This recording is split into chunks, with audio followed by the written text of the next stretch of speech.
అందరికీ శుభోదయం. మనము నిన్నటి క్లాస్ లో ఏం చెప్పుకున్నాం కదా, లేఖ పాఠం పూర్తిగా చెప్పుకున్నాం. మనం ఈ రోజు ఏం చేస్తున్నాము, బిట్స్ ఇవి చేయండి. పేజ్ నెంబర్ 37 అన్న 37 లో ఇవి చేయండి అని ఉంది కదా. ఫస్ట్ వన్ చూడండి, విని అర్థం చేసుకొని ఆలోచించి మాట్లాడడం. విని అర్థం చేసుకొని ఆలోచించి మాట్లాడడం. చూడండి, హైదరాబాద్, వరంగల్ వంటి దర్శనీయ స్థలాల గురించి తెలుసుకున్నారు కదా. మరి మీ ప్రాంతంలో ఉన్న దర్శనీయ స్థలాల గురించి చెప్పండి. మనం ఏంటిది ఈ లేఖలో ఏంటిది దర్శనీయ స్థలాల గురించి తెలుసుకున్నాం కదా. హైదరాబాద్, వరంగల్ వంటి, ఇంకా పిల్లల మర్రి, తర్వాత నాగార్జున సాగర్, ఇలాంటి అన్ని కూడా తెలుసుకున్నారు కదా. మరి మీ ప్రాంతంలో ఉన్న దర్శనీయ స్థలాల గురించి చెప్పండి.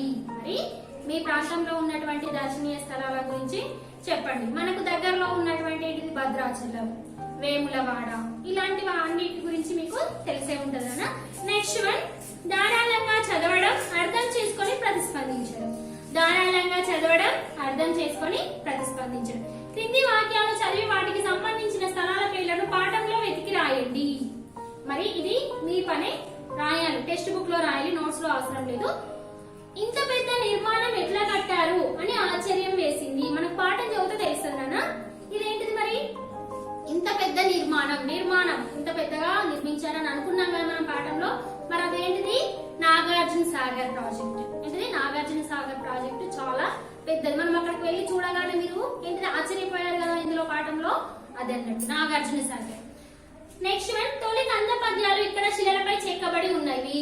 మరి తొలి కంద పద్యాలు ఇక్కడ శిలలపై చెక్కబడి ఉన్నాయి. ఎక్కడున్నాయి మరి, బొమ్మల గుట్ట. ఏంటిది, బొమ్మల గుట్ట. మమ్మల్ని మేము మరిచిపోయి రాజుల కాలంలో ఉన్నామా అని అనిపించింది. ఏంటిది, మమ్మల్ని మేము మర్చిపోయి రాజుల కాలంలో ఉన్నామా అనిపించింది కదా. మనం పాఠంలో చదువుకున్నప్పుడు అనిపించిందా, అనిపించలేదా? అనిపించింది కదా. మరి అది ఎక్కడ, వరంగల్ లో ఉంది. నెక్స్ట్ వన్ అన్న, అక్కడ ఉన్న బొగ్గు బావులను చూసినాం. అక్కడ ఉన్నటువంటి బొగ్గు బావులను చూసారు కదా. మరి అది ఎక్కడ ఉన్నాయి బొగ్గు బావులు, సింగరేణి. ఇది సింగరేణి బొగ్గు గనులు. అక్కడికి వెళ్లి కూడా వాళ్ళు పడేటువంటి కష్టాన్ని చూసి మీరు ఏం చేశారు, మనసులో ఏం చేసుకున్నారు, ధన్యవాదాలు చెప్పారు కదా. అదే విధంగా అద్భుతమైన వాస్తుకళా నైపుణ్యంతో దీన్ని కట్టారు. అద్భుతమైన వాస్తుకళా నైపుణ్యంతో దీన్ని కట్టారు. ఎక్కడుంది మరి అది అద్భుతమైనటువంటి వాస్తుకళ, చార్మినార్, హైదరాబాద్ లోని చార్మినార్. నెక్స్ట్ వన్ అన్న, ఇక్కడ చూడండి, కింది లేఖను చదివి ఇచ్చిన ప్రశ్నలకు జవాబులు రాయండి. ఏంటిది, కింది లేఖను చదివి ఇచ్చిన ప్రశ్నలకు జవాబులు రాయండి. చూడండి, ఇక్కడ మందమర్రి, తేదీ 7/3/2013. పత్రికా సంపాదకునికి నమస్కారం. దేశంలో అడవులు బాగా తగ్గిపోతున్నాయి. బహుళ అంతస్తుల భవన నిర్మాణం కోసం, రహదారుల విస్తరణ కోసం చెట్లను విచక్షణారహితంగా నరుకుతున్నారు. రాబోయే తరాల శ్రేయస్సు పట్టకుండా పర్యావరణానికి ముప్పు తెస్తున్నారు. దీనివల్ల వర్షాలు సరిగ్గా పడక రైతుల పరిస్థితి నానాటికి దిగజారిపోతున్నది. వృక్షజాలంతో పాటు జంతుజాలం కూడా నశిస్తున్నది. ఈ విధ్వంసాన్ని ఇప్పటికైనా ఆపాలి. పర్యావరణ పరిరక్షణ అనేది మన జీవన విధానంలో భాగం కావాలి. ఈ విషయంపై పత్రికా ముఖంగా ప్రజల్లో చైతన్యం కలిగించాలని కోరుతున్నాను. కృతజ్ఞతలతో ఇట్లు ఆర్ వెంకట్. ఇక్కడ మనకి ఏమి ఇచ్చాడన్నా, కొన్ని ప్రశ్నలు ఇచ్చాడు. మనం ఏం చేయాలి, జవాబులు రాయాలి. ఇక్కడ ప్రశ్నలు ఇచ్చారు, జవాబులు రాయాలి. చూడండి, లేఖ ఎవరు ఎక్కడి నుంచి రాశారు, లేఖ ఎవరు ఎక్కడి నుంచి రాశారు. ఫస్ట్ వన్ అన్న ఏంటిది, లేఖ వెంకట్. వెంకట్ మరి ఎక్కడి నుంచి రాశారు, మందమర్రి నుంచి. వెంకట్ మందమర్రి నుంచి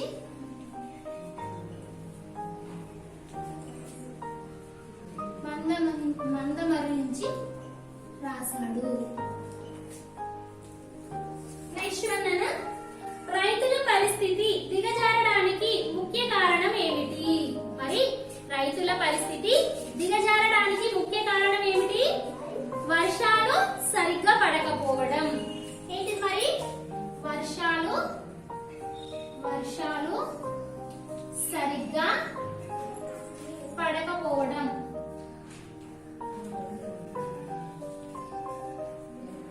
పోవడం.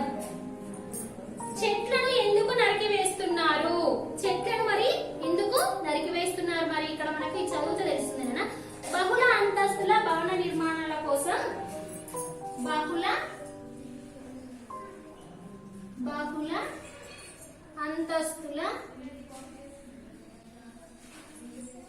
అంతస్తుల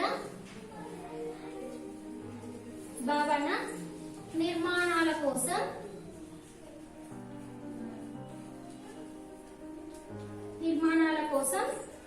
చెట్లను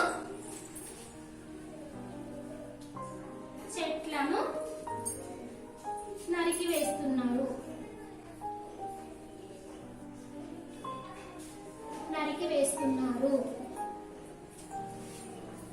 ఫోర్త్ వన్ అన్నా, చెట్లను ఎందుకు నరికివేస్తున్నారు? మరి ఏంటిది ఇది? చెట్లను ఎందుకు నరికివేస్తున్నారు అంటే బహుళ అంతస్తుల భవన నిర్మాణాల కోసం చెట్లను నరికివేస్తున్నారు. అంటే ఎత్తైన భవనాలు కట్టడం వలన ఏం చేస్తున్నారు? చెట్లు అడ్డుగా ఉంటున్నాయి కదా, వాటిని ఏం చేస్తున్నారు? తీసివేస్తున్నారు. పర్యావరణ పరిరక్షణ కోసం మనం ఏం చేయాలి? మరి పర్యావరణ పరిరక్షణ కోసం మనము ఏం చేయాలి? ఇందులోనే ఉంది నాన్న. ఏంటిది ఫోర్త్ వన్? పర్యావరణ పరిరక్షణ అనేది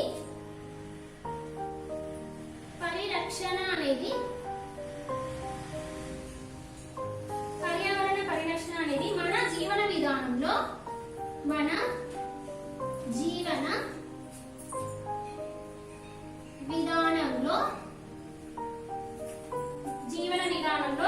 భాగమని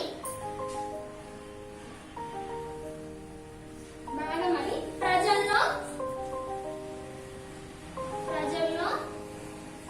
చైతన్యం కలిగించాలి.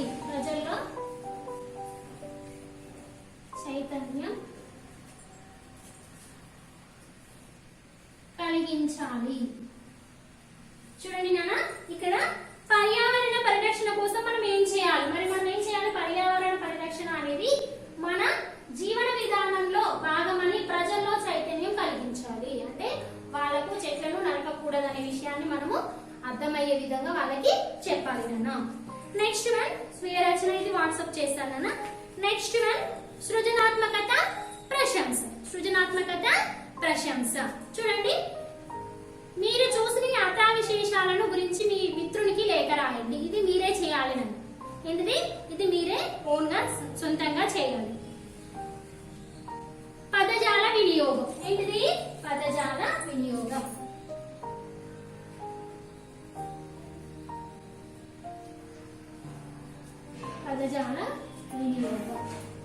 ఫస్ట్ వన్ అయినా ఇక్కడ క్రింది పదాలు చదవండి, వీటికి అవే అర్థాలు వచ్చే పదాలను పాఠం ఆధారంగా వెతికి రాయండి. మన పాఠంలో ఉన్నాయి అర్థాలు రాద్దాం. చూడండి, కట్టడం అంటే ఏంటి? మరి నిర్మాణం. ఏంటిది? నిర్మాణం. నెక్స్ట్ వన్ అర్థాలు.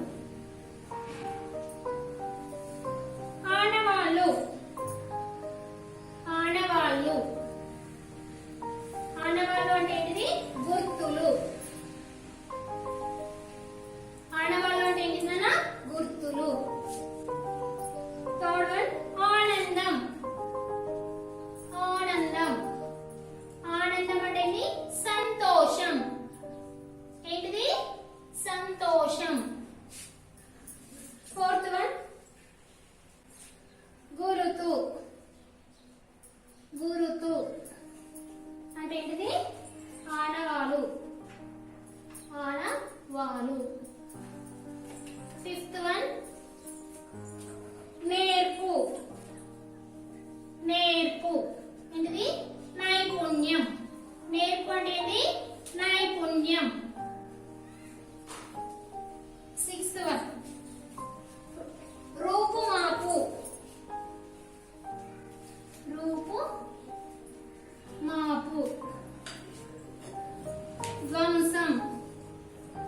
ధ్వంసం. చూడండి నాన్న, ఏంటిది? కట్టడం అంటే ఏంటిది? నిర్మించడం. ఆడవాళ్ళు అంటే ఏంటిది? గుర్తులు. ఏంటిది? కొన్ని ఇప్పుడు మనం వరంగల్ వెళ్ళాము, అక్కడ కొన్ని శిథిలమైపోయాయి.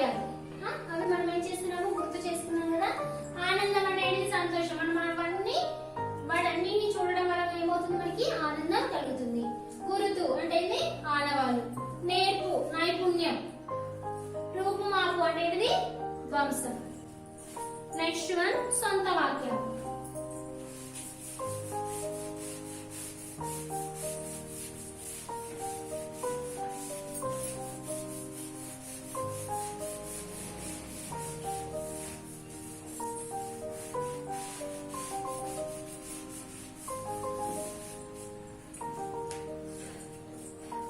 సొంత వాక్యాలు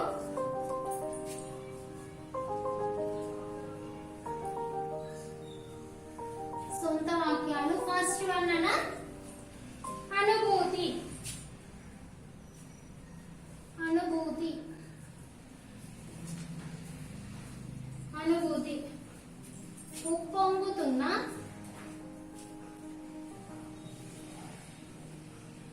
ఉప్పొంగుతున్న గోదావరిని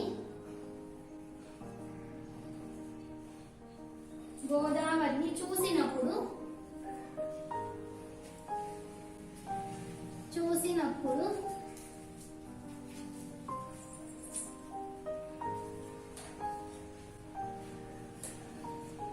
చూసినప్పుడు నేను పొందిన అనుభూతి చాలా గొప్పది. చూడండి నన్ను ఉప్పొంగుతున్న గోదావరి చూసినప్పుడు నేను పొందిన అనుభూతి చాలా గొప్పది. సెకండ్ వన్ ఆకర్షణ. ఆకర్షణ అంటే ఇది ఆకర్షించడం. ఆకర్షణ అంటే ఏంటన్నా ఆకర్షించడం. మా ఊరిలోని మా ఊరిలోని మా ఊరిలోని పంట పొలాలు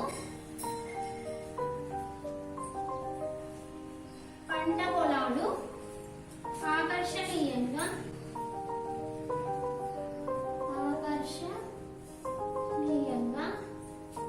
ఉన్నాయి. చూడండి మా ఊరిలోని పంట పొలాలు ఆకర్షణీయంగా ఉన్నాయి. థర్డ్ వన్ కమ్మగా. కమ్మగా ఏంటిది కమ్మగా. మా అమ్మ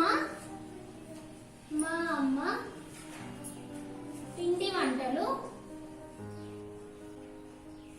వంటలు కమ్మగా చేస్తుంది.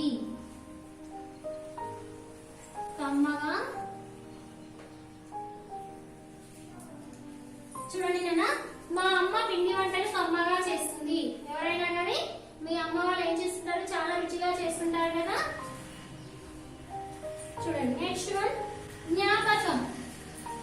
జ్ఞాపకం జ్ఞాపకం మా తమ్మునికి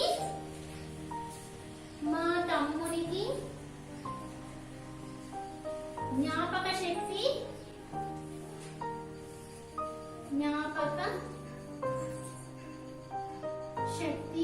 ఎక్కువ. చూడండి నాన్న కొంతమంది ఒకసారి చెప్పగానే ఏం చేస్తుంటారు జ్ఞాపకం ఉంచుకుంటారు. కొంతమంది 2-3 సార్లు చెప్తే జ్ఞాపకం ఉంచుకుంటారు. కొంతమంది ఎన్నిసార్లు చెప్పినా కానీ జ్ఞాపకం ఉంచుకుంటారు. ఏంటిది జ్ఞాపకం అంటే మా తమ్మునికి జ్ఞాపక శక్తి ఎక్కువ.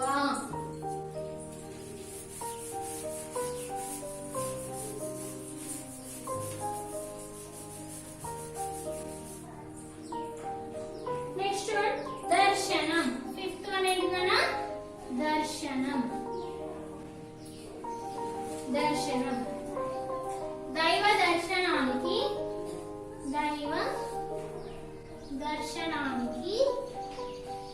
వెళ్ళేటప్పుడు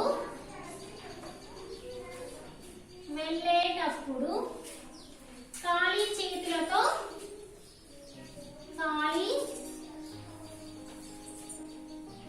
చేతులతో వెళ్ళరాదు. ఏంటి మరి మనము దైవ దర్శనానికి దేవుడి గుడికి వెళ్తాం కదా, వెళ్ళేటప్పుడు ఉత్తగా వెళ్ళకూడదు అన్నమాట. ఏదైనా పళ్ళు పూలు కొబ్బరికాయలు తీసుకొని వెళ్ళాలి, ఉత్తగా వెళ్ళరాదు. ప్రాచీనం ఏంటిది ప్రాచీనం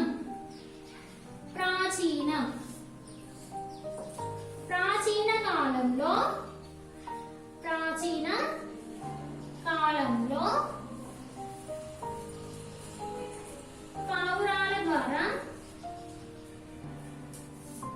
పావురాలతో వార్తలను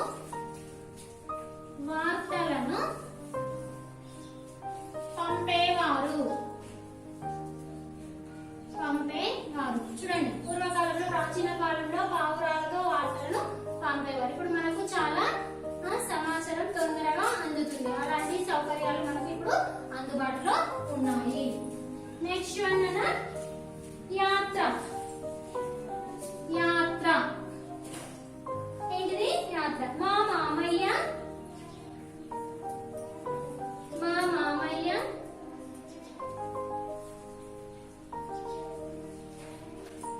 ప్రతి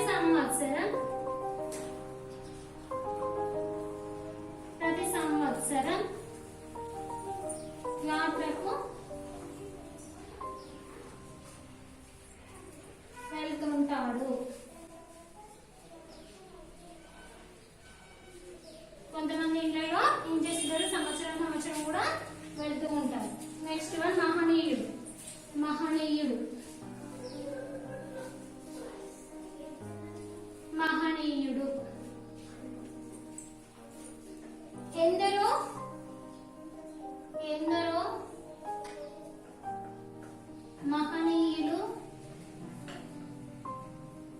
ఎందరో మహనీయులు మన భారతదేశానికి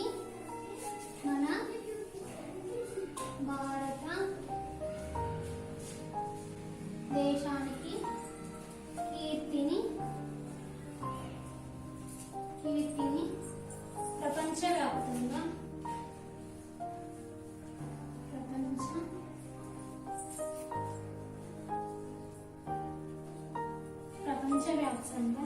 వ్యాప్తం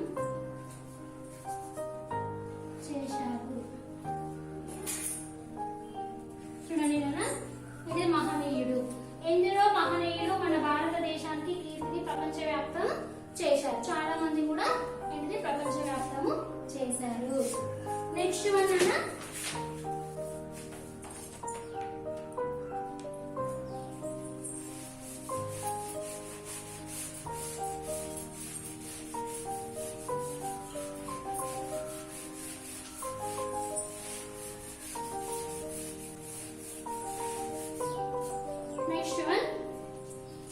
క్రింది పదాల వరుసలను చూడండి. ప్రతి వరుసలో సంబంధం లేని పదాన్ని గుర్తించి సున్నా చుట్టండి. ఏంటిది? సంబంధం లేని పదాన్ని చూసి సున్నా చుట్టండి. మనకి ఇక్కడ ఏముంది? దుర్గం, కోట, కిల్లా, జాగా. తర్వాత గుడి, బడి, దేవాలయం, మందిరం. నెక్స్ట్ వన్ శిల, రాయి, దండ, బండ. నెక్స్ట్ వన్ గాలం, నీరు, జలం, సలిలం.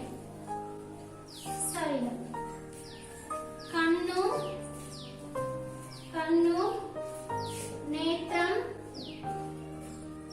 రెప్ప, నయనం. ఇక్కడ మనకి ఏంటిది? సంబంధం లేని పదాన్ని మనము సున్నా చుట్టాలి. దుర్గం, కోట,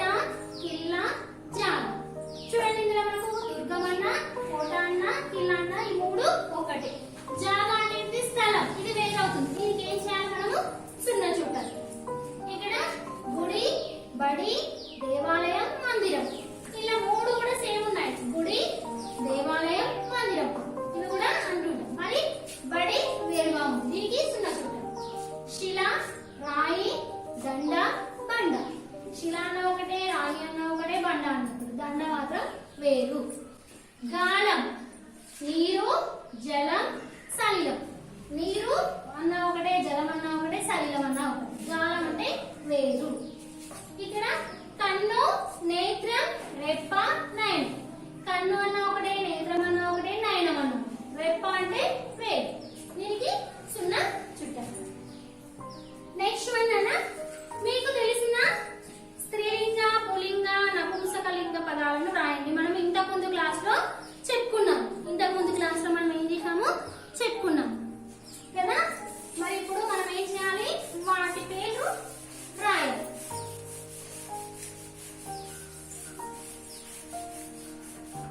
స్త్రీలింగ పదాలు అంటే ఏంటి? స్త్రీలకు సంబంధించిన పదాలను స్త్రీలింగ పదాలు అని అంటారు. పుల్లింగ పదాలు అంటే పురుషులకు సంబంధించిన పదాలను పుల్లింగ పదాలని అంటారు. నపుంసకలింగ పదాలంటే స్త్రీలు కాకుండా, పురుషులు కాకుండా, ఏవి కాకుండా ఉండే వాటిని నపుంసకలింగ పదాలని అంటారు. ఇక్కడ చూడండి, స్త్రీలింగ పదాలు, పుల్లింగ లింగ పదాలు, నపుంసక లింగ పదాలు. చూడండి నాన్న, మనకి మీ ఇష్టం ఏవైనా పేరు రాసుకోవచ్చు. కమల, సీత, రాధ, సుజాత, 1 2 3 4. తర్వాత పురుషులకు సంబంధించిన రాము, గోపి, మోహన్, రాజు, ఏవైనా రాసుకోవచ్చు. తర్వాత నపుంసకలింగాలు 2 కాకుండా చెట్టు, కప్ప, పులి, కాకు. ఇవి నపుంసకలింగ పదాలు. నెక్స్ట్ మనకి క్రింది వాక్యాలను గమనించండి. తెలంగాణ సంస్కృతికి, ఉనికికి బతుకమ్మ పండుగ ప్రతీక. నెక్స్ట్ వన్, హోలీ పండుగను మన దేశంలోనే కాకుండా విదేశాల్లో కూడా జరుపుకుంటున్నారు. పీలను ఇత్తడితో, వెండితో తయారు చేస్తారు. వాణి పూజ కొరకు పూలను కోసింది. కృత్రిమమైన రంగులు చల్లుకోవడం వల్ల అనారోగ్యం పాలవుతాం. పై వాక్యాల్లో గీత గీసిన అక్షరాన్ని లేదా పదాన్ని తొలగించి చదవండి. చూడండి నాన్న, ఇక్కడ ఒకటి ఎగ్జాంపుల్ రాస్తాను, చూడండి మీరు. పీలను, ఫస్ట్ వన్, పీలను ఇత్తడితో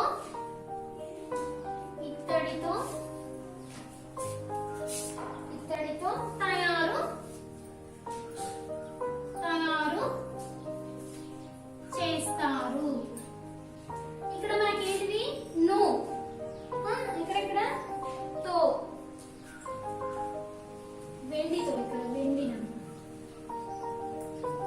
వెండితో, ఇక్కడ ఉన్న తో చేస్తారు. ఇక్కడ మనకి ఏంటిది? ను, తో, తో. ఇవి మనకు అండర్లైన్ చేశారు. మరి దీన్ని గమనిద్దాం. చూడండి, ఇవి లేకుండా చదవాలన్నట్టు. చూడండి, పీల,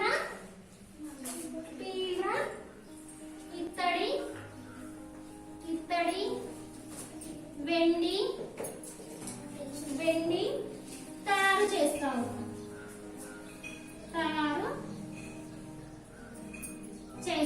చూడండి నాన్న, మనము దీనితో చదివితేనే మనకు ఏంటిది పదం పూర్తిగా కంప్లీట్ గా వస్తుంది, చదవగలుగుతుంది.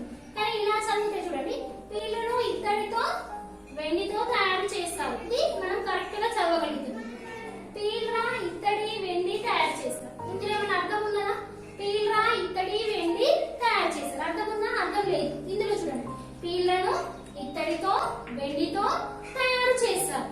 కాబట్టి ఇందులో మనకి ఏంటి లోపించాయి? ఇక్కడ ను లోపించింది, ఇక్కడ తో అనే అక్షరాలు లోపించాయి. ఇక్కడ లోపించింది, ఇక్కడ లోపించింది. మనకి ఇక్కడ ఉన్న పీల, ఇత్తడి, వెండి తయారు చేశారు. ఇక్కడ మనకు మీనింగ్ లేసింది. కాబట్టి ఏంటిది? ఇక్కడ చూడండి, పై వాక్యంలో పదాల మధ్య సంబంధం సరిగా లేనట్టుగా అనిపిస్తున్నది. పీల,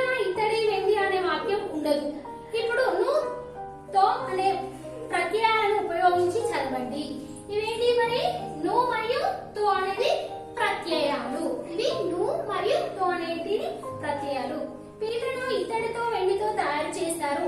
ఇట్లా పదాల మధ్య అర్థ సంబంధాన్ని ఏర్పరచడానికి ఉపయోగించే వాటిని విభక్తి ప్రత్యయాలని అంటారు. మరి ఇవన్నీ కూడా మీకు అందరికి కంపల్సరీగా ఉన్నాయి. మీ టెక్స్ట్ బుక్ లో ఉన్నాయి నాన్న, టెక్స్ట్ బుక్ లో ఉన్నాయి. విభక్తి ప్రత్యయాలు చూడండి. ప్రత్యయాలు విభక్తులు.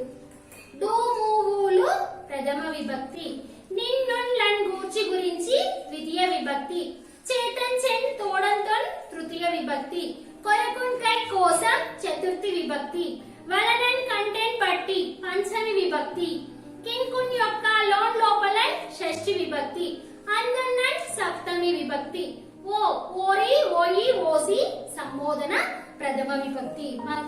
మనకి 5th క్లాస్ లో కూడా వచ్చాయి. 5th క్లాస్ వాళ్ళకు కూడా వచ్చాయి. మళ్ళీ కూడా ఇవి ఏం చేయాలి, మీరు ఒకసారి గుర్తు చేసుకోవాలి. అందరికి కూడా చూడకుండా రావాలి కదా. ఇవన్నీ కూడా బిట్స్ కంప్లీట్ అయ్యాయి. ఏం చేయాలి, మీరు ఇవి సిడబ్ల్యూ లో కంపల్సరీగా రాయాలి. FA1 కి first lesson, second lesson all bits చదవాలి. క్వశ్చన్ అండ్ ఆన్సర్స్ కూడా మీకు రివిజన్ కూడా పంపించాను. అవి కంపల్సరీగా చదవండి. ధన్యవాదాలు.